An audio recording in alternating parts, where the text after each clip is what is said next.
Hello, हम लोग question देख रहे हैं 90s के ऑनवर्ड पॉलिटी एंड गवर्नेंस का। जितने भी प्रीवियस एग्जामिनेशंस में क्वेश्चन पूछे गए हैं, यहाँ पर क्वेश्चन हम आपको दिखाएंगे स्क्रीन पे। इसको पॉज करके अटेम्प्ट करें आप और एनालाइज करें कि पॉलिटी और के जितने भी चैप्टर्स हैं, चैप्टर वाइज देख रहे हैं हम लोग। इसको हम लोग डिस्कस भी करते हैं। अभी जो क्वेश्चन हम लोग देख रहे हैं, आने वाले कुछ और वीडियोज़ में देखेंगे कि जो यूनियन टेरिटरीज एंड द और article 1, article 2, article 3, article 368 amendment का जो प्रोसेस है, इसके रेस्पेक्ट में सारे क्वेश्चंस होंगे। और घटना चक्र का चैप्टर ये 7 है। यहाँ से क्वेश्चन हम लोग देख रहे हैं, union territories in India are administered by. जैसे क्वेश्चन नंबर 12 है, जो यूटी होती हैं अपने देश में, उसको एडमिनिस्टर कौन करता है।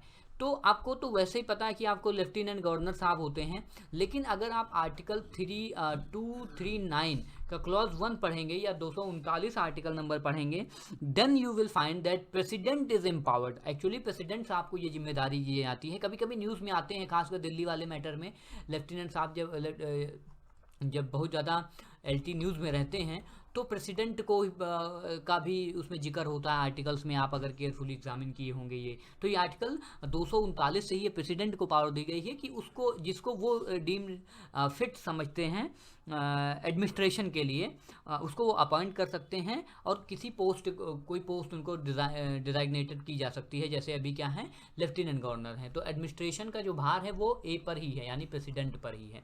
इसको पॉज करके अटेम्प्ट करें आप। अगला क्वेश्चन है question number 13, India is not a union. पहला गलत हो जाएगा, असर्शन गलत है। इंडिया इज अ यूनियन क्यों? क्योंकि आर्टिकल पहला हमारे देश का यही कहता है कि India that is Bharat shall be the union of state. India is not a federation of state, India is a union of state. तो पहला ऑप्शन गलत हो जाएगा। यहाँ पर अगर फेडरेशन होता तो सही हो जाता, बट यूनियन है, India is a union of state. In Union Parliament has the power to alter this the area boundary and name of state without its consent। हाँ, ये भी सही है। देखो, वैसे तो अगर आप पढ़ोगे आर्टिकल 3 का पूरा प्रोसेस पढ़ो, इसमें आर्टिकल 3, आर्टिकल 2, इसमें हम लोग पिछले वाले वीडियोस में देख चुके हैं। जब हम लोग शुरू के 11 क्वेश्चन देखा था, उसमें बहुत डिटेल में हमने देखा था आर्टिकल 2, आर्टिकल 3, आर्टिकल 368।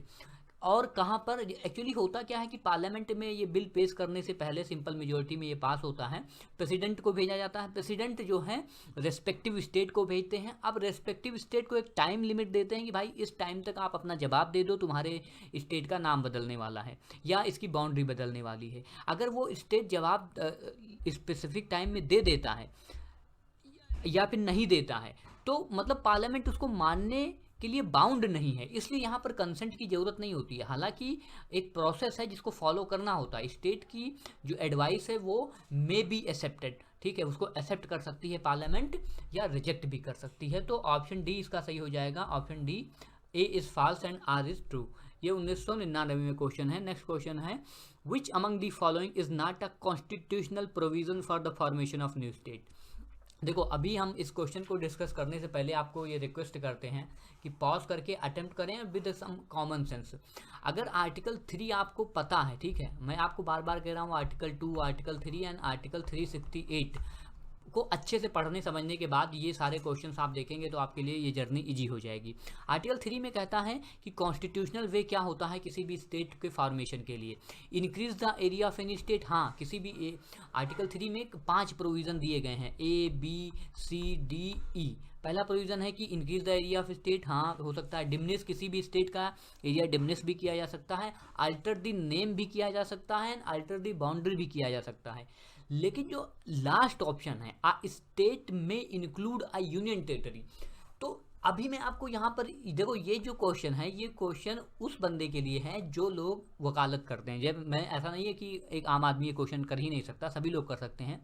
जब हम लोग आईपीसी पढ़ते हैं या एलएलबी जो लोग करते हैं, तो नीचे उसके एक्सप्लेनेशन दिए रहते हैं। अगर आप पढ़ें तो, अगर आप ओरिजिनल कॉन्स्टिट्यूशन को भी पढ़ेंगे तो नीचे कुछ प्रोविजंस दिए रहते हैं ना, प्रोविजंस दिए रहते हैं कि स्टेट का मतलब क्या होगा, ठीक है, इस प्रोविज़न में इसका क्या मतलब होगा। खासकर अगर आईपीसी के हर एक धाराओं में नीचे स्पष्टीकरण, अगर हिंदी में उसे कहें तो स्पष्टीकरण दिया रहता है।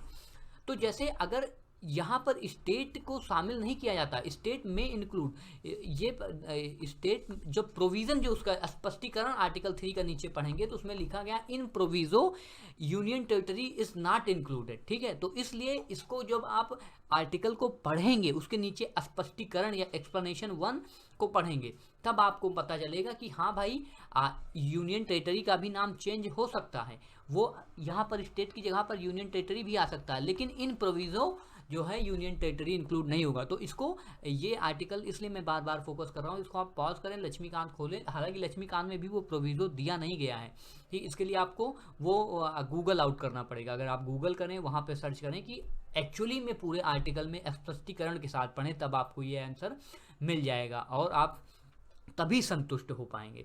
अगला क्वेश्चन है question number 15, consider the following statement and answer the using codes given below.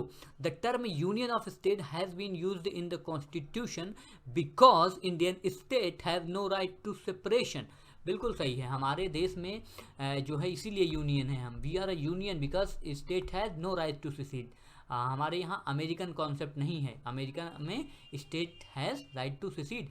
The SK Dhar commission had given preference to the administrative convenience rather than language. हाँ, ये 1948 में एसके धर कमीशन सबसे पहले बनाया गया था, धार कमीशन या धर कमीशन जो भी आप कहें। इसने कहा था कि एडमिनिस्ट्रेटिव कन्वीनियंस के अनुसार हमें देश बनाने चाहिए, ना कि लैंग्वेज के आधार पर, और बाद में बहुत बवाल कटा था। इसके बाद जो ऑप्शन तीसरा है ये भी सही है, जो जवाहरलाल नेहरू थे जे, और जो पटेल साहब थे जे पी, और जो और उसके सामने पट्टाभ, तो इसको जेबीपी कमीशन कहते हैं ना, सरदार जेबीपी कमीशन भी बना था। और ये लोग भी चाहते थे कि लैंग्वेज के आधार पर स्टेट ना बने। क्यों नहीं चाहते थे, इसके पीछे एक बहुत बड़ा कॉन्सेप्ट था, वो कॉन्सेप्ट था यूरोपियन नेशनलिज्म, ठीक है।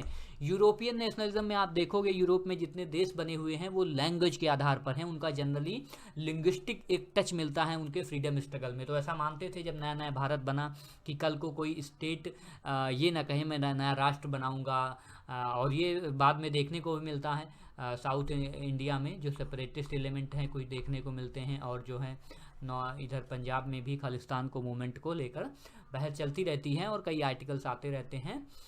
लेकिन we are a proud union nation, we are a union of state, ठीक है। तो state have no right to secede, और ये कहने का भी किसी को अधिकार नहीं है अंडर 19 के सब क्लॉज 2 में पढ़ने के बाद ऐसा किसी को कहना भी नहीं चाहिए, क्योंकि इससे पहले भी हम लोगों ने क्वेश्चन देखा था, उस पर भी क्वेश्चन पूछा गया था। तो इसमें ऑल ऑफ दी अबव सही हो जाएगा, all of the above D, ठीक है, डी ऑप्शन सही हो जाएगा। 2008 में क्वेश्चन पूछा गया है, पॉज करके अटेम्प्ट करें। द पावर टू इंक्लूड और एडमिट एनी स्टेट, देखो पावर टू इंक्लूड और एडमिट, ये आर्टिकल 2 लिखा हुआ, आर्टिकल 2 का क्वेश्चन है, सीधा सीधा आर्टिकल 2 पूछा गया है, ठीक है। ये आर्टिकल 2 का ही पूरा स्टेटमेंट लिखा गया है ऊपर।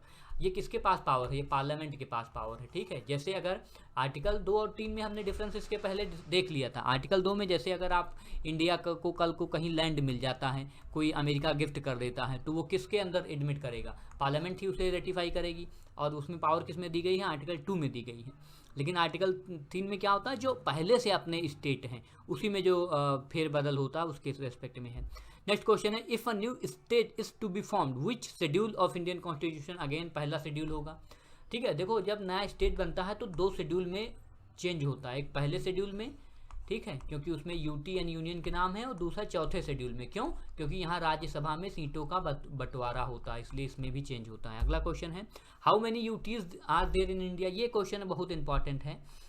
देखो पहले क्या था, जनरली हम लोग पढ़ते थे 28 राज्य और 7 केंद्र शासित प्रदेश हैं, यूटी हैं। फिर ये अभी वर्तमान में इसकी स्थिति क्या है, बीच में तेलंगाना बना तो 29 स्टेट हो गए, फिर जम्मू एंड कश्मीर को डिकस्ट्रक्ट किया गया तो फिर कितने स्टेट हो गए, 28 स्टेट हो गए। अच्छा, जब 7 यूटी थी तो 2 अगर यहाँ पर जम्मू कश्मीर एंड लद्दाख को जोड़ दिया जाए तो 9 हो जाती हैं, ठीक है। लेकिन अब 9 में से भी इस समय 8 यूटीज़ हैं। क्यों हैं, क्योंकि इसमें से जो दादरा नगर हवेली था, दादरा नगर हवेली और प्लस दमन एंड दीव, इन दोनों को मिलाकर 1 कर दिया गया, तो 9 - 1 = 8। तो अगर प्रेजेंट कंडीशन पूछा जाए तो 28 राज्य और 8 यूटीज़ हैं अपने देश में। तो ये क्वेश्चन 1996 का था, तो उस हिसाब से कोई रिलेवेंट रखता नहीं है, बट आप देख सकते हैं।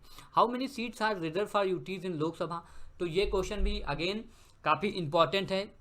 जैसे ऐसे क्वेश्चन पूछा जा सकता है कभी कि इस समय जो जम्मू कश्मीर है उसको कितनी सीटें जो हैं राज्यसभा के लिए दी गई हैं या लोकसभा के लिए दी गई हैं। ठीक है, तो ऐसे क्वेश्चन पूछा जा सकता है। जनरली आपको पता है कि जो 530 पे चुनाव होता है, इसमें से 20 सीटें यूनियन टेरिटरीज के लिए रिजर्व होती है लोकसभा में। तो 19 का ऑप्शन ए सही हो जाएगा।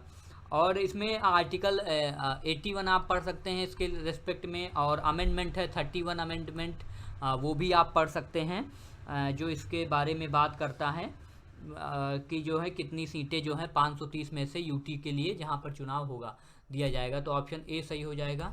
अगला क्वेश्चन, ये क्वेश्चन पूछा गया 7 और 8 में, how many state are there. 1956 के समय कितना था जब हमारा देश आज़ाद हुआ उस समय, तो उस समय हमारे देश में देखो 14 स्टेट थे और 6 यूटीज थी। ठीक है, और उसका रीज़न है कि साउथ इंडिया में बहुत बड़े बड़े स्टेट थे और लिंग्विस्टिक रीऑर्गेनाइजेशन हुआ नहीं था, इसलिए जो है पहला ऑप्शन सही हो जाएगा। नेक्स्ट क्वेश्चन देखते हैं, how many state and UT are there in India. Again ये अभी के रेस्पेक्ट में आप बात करो 2002 में जितना था उतना था, लेकिन अभी इसका आंसर सही हो जाएगा 28 + 8। ठीक है, दमन दीव एंड दादरा नगर को एक बना दिया गया है, जम्मू कश्मीर को तोड़ दिया गया है स्टेट में, और वहाँ से 2 यूटी निकली हैं, एक JNK and then Ladakh. The total number of Indian state after formation of Telangana will be. ठीक है, तो ये उस समय का क्वेश्चन है, तेलंगाना के बाद कितने देश कितने राज्य होंगे, तो 29 हो जाएंगे, लेकिन अभी कितने हैं, 28 हैं। Which of the following is not a UT. तो क्या है, गोवा नहीं है, गोवा एक स्टेट है। ठीक है, और उसके बाद में the capital of which state has not been renamed after the attainment of freedom.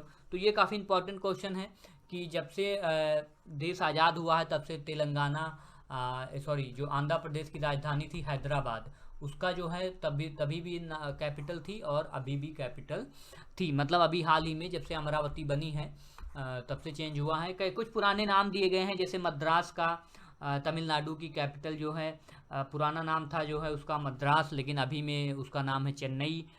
Waste Bengal का कलकत्ता हुआ करता था तो कोलकाता हो गया, कलकत्ता टू कोलकाता अभी हम लोग उससे कहते हैं। बॉम्बे था तो उसे मुंबई कहा जाता था ना, और ऐसे ही पौंडीचेरी था तो उसको पुडुचेरी कहने जाना लगा। पहले बेंगलोर था तो उसको बेंगलुरु कहा जाने लगा, बेंगलुरु। एंड देन त्रिवेंद्रम था तो उसको त्रिवेंद्रपुरम कहने लगते ना, उसमें पुरम और ऐड कर दिया गया। तो ये कुछ इंपॉर्टेंट लेजेंडरी एग्जांपल्स हैं नेम चेंज के, और ये हिस्ट्री, इसकी लेगेसी अभी भी चल रही है नेम चेंज की। Delhi is an union territory. ठीक है, दिल्ली क्या है, एक यूटी है। और इसको कैसे बनाया गया था, इसके लिए 1991 में एक अमेंडमेंट करके इसको बनाया गया था। उस अमेंडमेंट का नाम था 69th अमेंडमेंट। ये आप पढ़ सकते हैं अगर आप दिल्ली के बारे में ज़्यादा इंटरेस्टेड हैं, और नहीं तो दिल्ली एक यूटी है। बस इसको आप ये जानते हैं, इसको NCR रीजन भी कहते हैं कभी कभी ना, NCR नेशनल कैपिटल रीजन। तो ये अमेंडमेंट करके उसको कोई स्पेशल चीज़ें दी गई हैं। और अगेन ये क्वेश्चन देखो पूछ लिया गया है 26, इसमें हमने बताया था 69, और यही चीज़ इसमें भी लिखी गई है। ये बी इसका ऑप्शन सही हो जाएगा। दिल्ली को जो नेशनल कैपिटल रीजन बनाया गया था वो 1991 में NCR बनाया गया था। 2014 में ये क्वेश्चन पूछा गया। तो यहीं तक रखते हैं, 26 क्वेश्चन तक हम लोगों ने देखा है। इसमें लगभग 50 से ज़्यादा क्वेश्चन हैं, वो लोग हम देखेंगे धीरे धीरे करके स्टेबलस।